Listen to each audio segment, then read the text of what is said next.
Mix Réflexion, on se retrouve aujourd'hui pour l'essai de la 250 4 temps Yamaha. Mais avant, n'oublie pas de t'abonner à notre chaîne YouTube en cliquant sur la petite cloche pour recevoir des notifications en avant-première.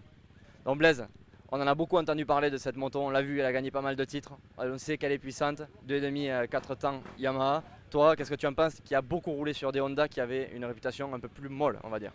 Mais là, je m'attends à trouver une moto qui a pas mal de puissance et c'est bien sur une 2,5 4 temps d'avoir pas mal de puissance, c'est vraiment ce qu'on recherche en général. Donc voilà, niveau moteur, je m'attends à quelque chose de rempli, quelque chose qui a de la puissance à tous les régimes, autant à bas, mi et haut régime. Niveau suspension, je sais pas. Très franchement, je sais pas trop à quoi m'attendre, donc on va voir. Je suis curieux de voir ce que ça donne. Et on se retrouve juste après le test pour mon ressenti. Allez, on va voir ça sur le terrain.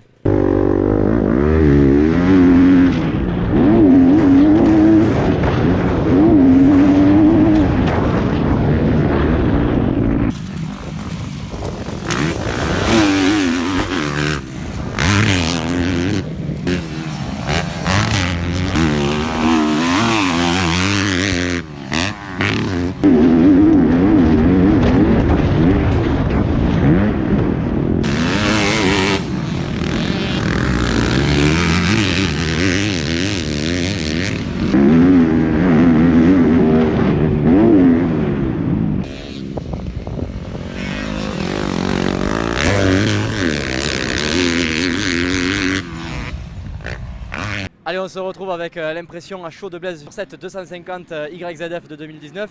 Donc Blaise, est-ce que les rumeurs sont vraies? Est-ce qu'elle marche très fort cette moto? Ouais, elle marche fort, mais avant même ces rumeurs-là, je trouve que c'est comme la 450, c'est une moto qui est atypique. J'ai eu du mal à m'y faire. Autant au niveau de la position de la moto, guidon assez haut, selle basse. Voilà, ça change par rapport au Kawa, au Honda, même aux Husqvarna, c'est pas la même position. Donc il faut un temps d'adaptation quand même pour cette moto. Donc franchement, premier tour, j'avais du mal. Et puis petit à petit, on s'aperçoit qu'en fait, c'est efficace, elle marche fort. Par contre, il faut la piloter haut dans les tours pour qu'elle marche fort. Et en bas, c'est un peu creux quand même, il en manque un petit peu. Un défaut que tu aimerais gommer sur cette moto, ça serait quoi? Justement ça, ce poste de pilotage, la rendre un peu plus neutre par rapport à ça. Même au niveau du bruit, le bruit est bizarre, il y a pas mal de choses qui semblent bizarres au début. Et puis lorsqu'on s'y habitue, ça va, ça se passe bien.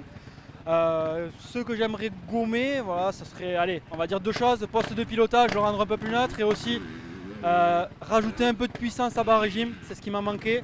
On est obligé de la piloter haut dans les tours, donc c'est ce qui rend cette moto un peu plus élitiste que les autres. Donc il faut quand même rouler fort et y en mettre dedans pour qu'elle marche fort et qu'elle ne s'arrête pas dans les virages. Et une grosse qualité de cette moto que tu transporterais sur une autre moto, ça serait quoi? Mais c'est justement ça, le fait que quand on pilote haut dans les tours, elle marche bien. Donc là, il n'y a pas de souci, elle peut encaisser.